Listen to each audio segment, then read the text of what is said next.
thank the leaders for offering me the time to speak. And I understand that my governor, Amata, spoke to you by Zoom.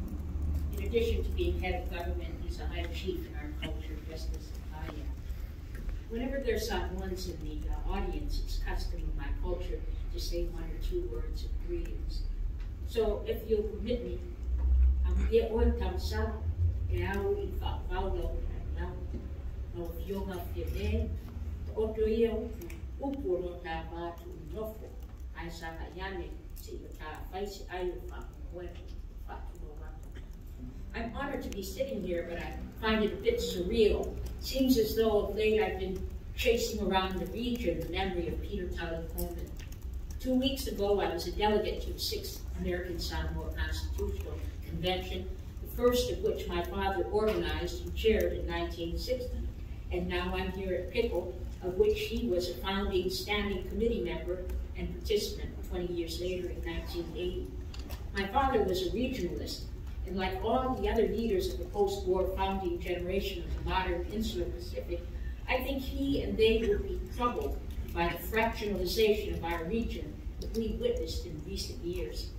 Growing up in Government House in American Samoa, I watched as leaders came and went, but came to a realization of their closeness only in 1982, when my father hosted the South Pacific Conference in Pampano and personally invited his old friends to come for the opening ceremonies.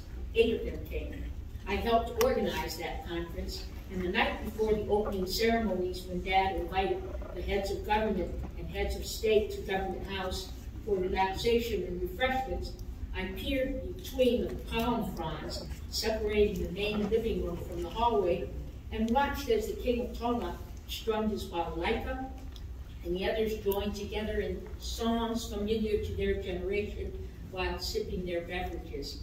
It was at that moment that I realized that although they carried different titles like King, President, Prime Minister, Premier, and Governor, these titles were imported from the Western world. In that room, they were peers and friends who carried the same title in all our Pacific culture, leader of the people. I think I like best the simple title used in Tokelau, Ulu, which among other things in the sister Samoan language means head. That says it all. My father would have liked to have joined his friends at the PIF when it was founded in 1971, but was barred by our political status. Under our constitutional arrangements with the United States, we cannot have our own foreign policy, but that's fine with us. As we reaffirmed our status in our recent Constitutional Convention, the subject of our fundamental ties to the U.S. was not even questioned at that gathering. And the day the American flag was first raised over our islands in 1900 remains to this day our most important secular holiday. That's why my father so eagerly embraced this organization when it was founded 9 years after the forum. He and his friends on that first standing committee, which included Ratumara, Michael Somare, Tom Davis, and other leaders of that era, recognized that there needed to be a forum where leaders of all the Pacific Islands could speak freely and equally without concern that its deliberations would be dismissed by outsiders as reflecting the policies of the so-called metropolitan powers who largely funded what was then called the South Pacific Conference. With the advent of PICL, at which none of the outside countries has a seat at the table, but at which all the Pacific peoples are represented by their leaders, the SPC could more fully concentrate on technical cooperation and the Forum on regional foreign policy, while this organization provides a voice for all at the leadership level. As for me, I offer myself as your voice in Washington, D.C. Yes, many of you have embassies, Washington offices, or lobbies to look after your specific needs, and they do a wonderful job. But when Congressman Kaili'i Kahele departs Washington in January, I will be the only Polynesian in Congress, and as such, I consider it my responsibility, along with my 2 Micronesian colleagues, to carry to my fellow members your views on regional issues. Whenever you're in Washington, and whenever your government representatives have the need, you and they should look at my office as their office on Capitol Hill. As most of you know, under our system of government, the Congress is an entirely separate and independent branch of government, unlike that of countries that have a parliamentary system.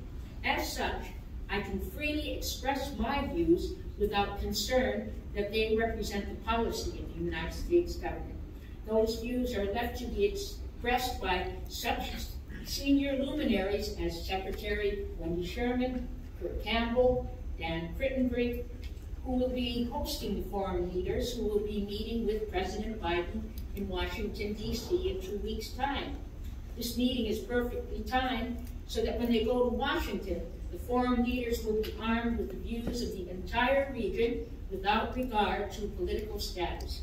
I think we all owe a great debt of gratitude to you, Chairman Panuelo, for your courageous letter to your colleagues warning of the dangers of running into agreements with the PRC that could destabilize our region and disrupt the peace and tranquility we've enjoyed since the last shots were fired in 1945 to end the Great Pacific War. That act drew the attention of Western capitals and is a major reason the alarm bells went off in Washington in a way not seen since the mid-1980s, when the late Mikhail Gorbachev declared the Soviet Union to be a Pacific nation, and in his historic speech in Vladivostok, and concluded a major fishing deal with Kiribati in the middle of the region. Shortly thereafter, the Soviet Union crumbled and Washington went back to sleep. Now we have China. I was in Taiwan just last month to meet with President Tsai as part of a congressional delegation led by Senator Ed Markey of Massachusetts, the chairman of the Senate Foreign Relations Subcommittee on East Asia and the Pacific, following closely on the heels of Speaker Nancy Pelosi, whose own visit angered Beijing. China was none too happy with us either, and I imagine I would not be welcome in China anytime soon. I can tell you that the Pacific Island countries never have had the international leverage that they enjoy today, and I hope you will exercise it with Beijing as much as I expect you will in Washington. Yes, we all know that the major existential issue facing our region is climate change, and nowhere else in the world is it a greater threat than in small Pacific islands, especially atolls. I can see it in my own home as the seashore each year creeps closer to my front door steps. And having lived in the Marshall Islands while my father administered there, functioning as head of government for 4 years, I am painfully aware that that great country could disappear from the face of the earth if something is not done to bring the greenhouse gases under control. And just before I left Washington for my trip to Asia, Congress passed a bill that makes available $369 billion for energy security and climate change.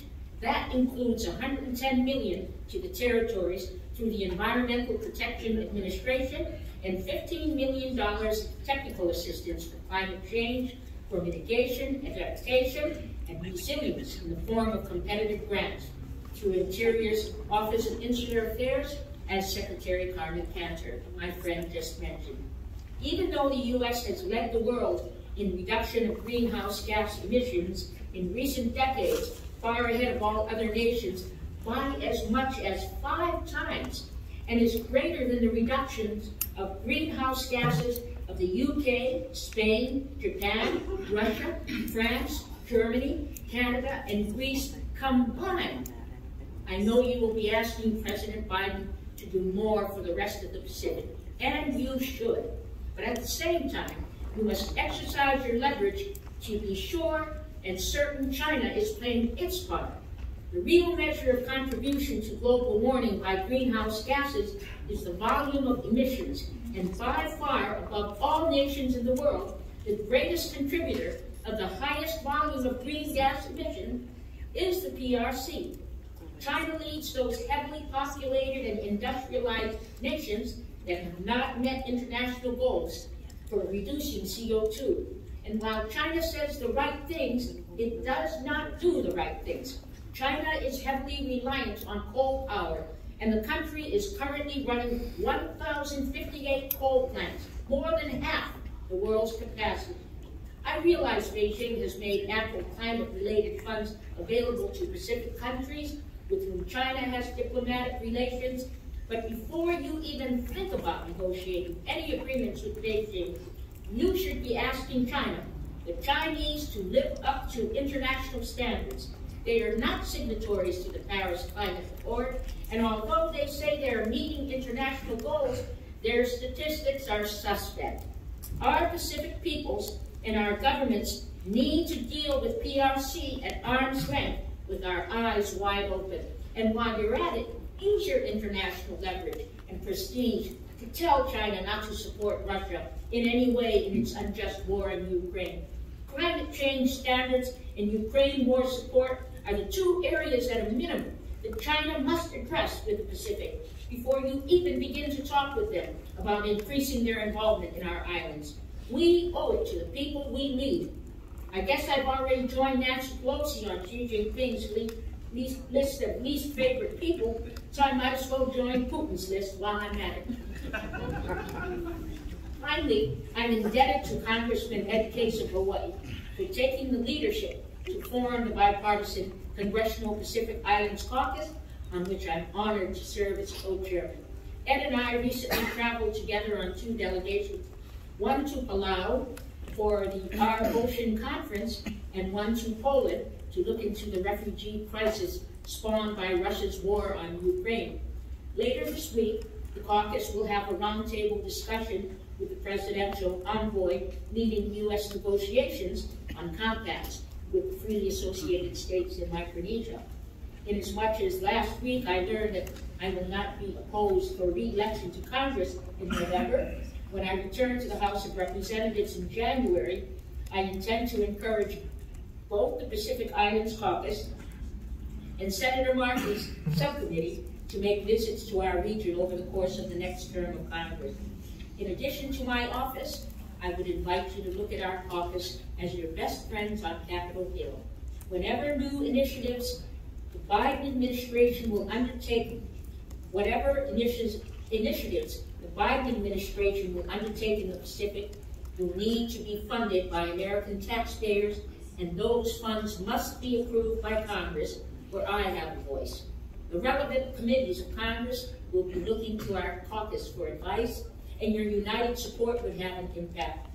Their visits to our region are essential for them to truly understand the problems we face.